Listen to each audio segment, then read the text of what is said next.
tel que je suis, just I am.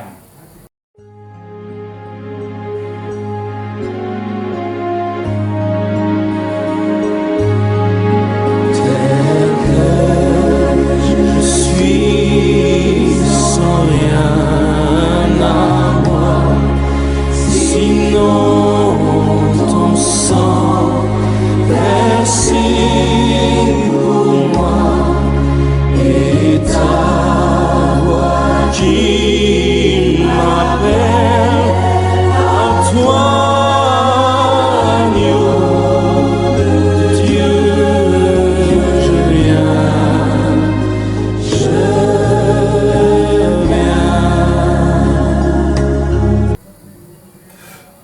Ce chant connu a été écrit par Charlotte Elliott. Elle est née en 1789 en Angleterre. Elle était la fille d'un marchand de soie et son grand-père était un pasteur. Elle grandit donc dans une famille aisée et était tout le temps joyeuse. Elle reçut une très bonne éducation et développa une passion pour la musique et les arts. Elle commença même à peindre des portraits, écrire des comédies. Mais peu de temps après son 30e anniversaire, tout bascula. Elle ignorait alors qu'elle allait désormais passer 50 ans de sa vie invalide. Les médecins ne réussirent pas à trouver ce qui n'allait pas. Elle souffrait dans tout son corps et constamment, chaque jour au bord de l'épuisement. Elle en voulait énormément à Dieu et ne se cachait pas de le faire savoir. Comment pouvait-il la laisser dans cet état prisonnière de ce corps de souffrance? Bien que sa famille fût chrétienne, elle se posait beaucoup de questions au sujet de ce que la Bible disait. Elle n'était pas sûre de son salut ni de sa relation avec Christ. Elle se sentait inutile et le temps qui passait en étant invalide ne faisait que endurcir son cœur. Quelques années passèrent et son père, le 9 mai 1822, invita un pasteur du nom de César Malan, venant de la Suisse, à venir lui parler. Lors d'un repas, il partagea avec elle la joie et la paix de l'évangile. Il lui demanda: êtes-vous en paix avec Dieu? Et c'en était trop. Elle ne put se contenir davantage. Elle explosa de colère et lui tenit des propos des plus acerbes. Ainsi qu'envers sa famille qui était choquée et quitta la table, la laissant seule avec le pasteur.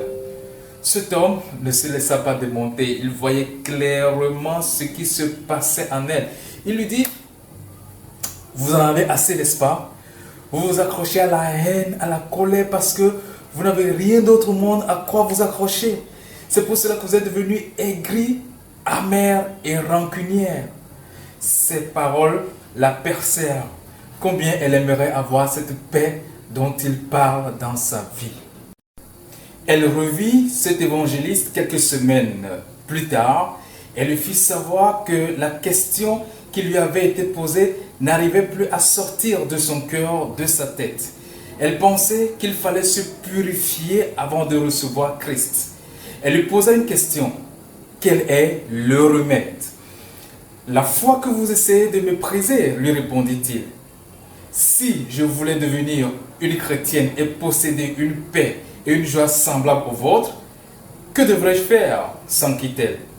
Il lui dit: vous vous donneriez à Dieu tel que vous êtes maintenant, avec vos luttes, vos craintes, vos amours, votre orgueil et votre honte. Je devrais venir à Dieu tel que je suis? Est-ce bien cela? S'étonna-t-elle. L'homme renchérit: venez tel que vous êtes à l'agneau de Dieu qui a ôté le péché du monde. C'est lui qui prend votre peur. C'est lui qui prend votre haine, votre tempérament, votre orgueil et en retour, il vous donne son amour, sa paix. Cette réponse la combla de bonheur.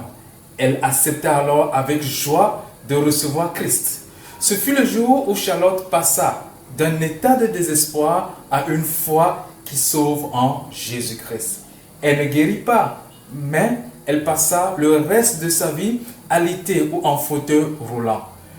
Mais son cœur fut transformé à jamais. Elle pouvait louer son Créateur en dépit de ses souffrances. Désormais, elle allait utiliser sa plume pour écrire des poèmes et des hymnes pour encourager les autres qui, peut-être comme elle, pensaient ne rien avoir à offrir.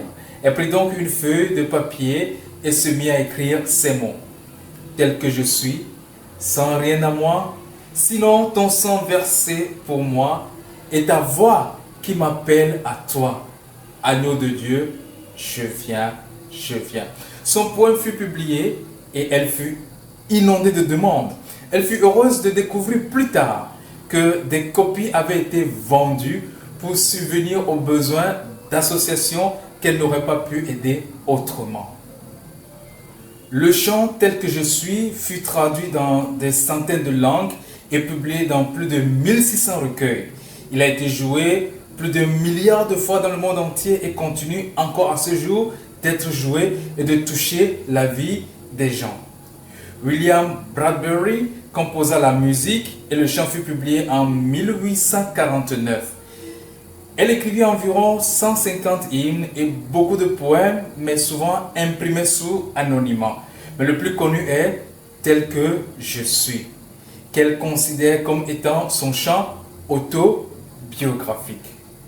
Elle ignorait l'impact qu'elle allait avoir.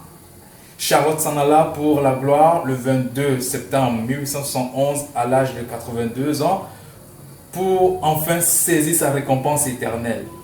On découvrit après sa mort des milliers de lettres chez elle, de personnes qui lui témoignaient d'avoir été touchées par les paroles de ses poèmes et de ses hymnes.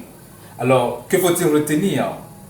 Ne jamais penser que vous n'avez rien à offrir. En fait, Jésus vous veut tout simplement sans que vous cherchiez à lui donner quelque chose en retour. Il désire que vous veniez à lui tel que vous êtes. Tout comme il a fait pour Charlotte, il peut ôter vos peurs, vos limites, votre frustration et colère et vous transformer afin que vous deveniez un instrument de bénédiction pour les autres. Voulez-vous que Dieu vous transforme? Je suis, ton cœur est prêt à prendre le mien tel qu'il est pour tout changer.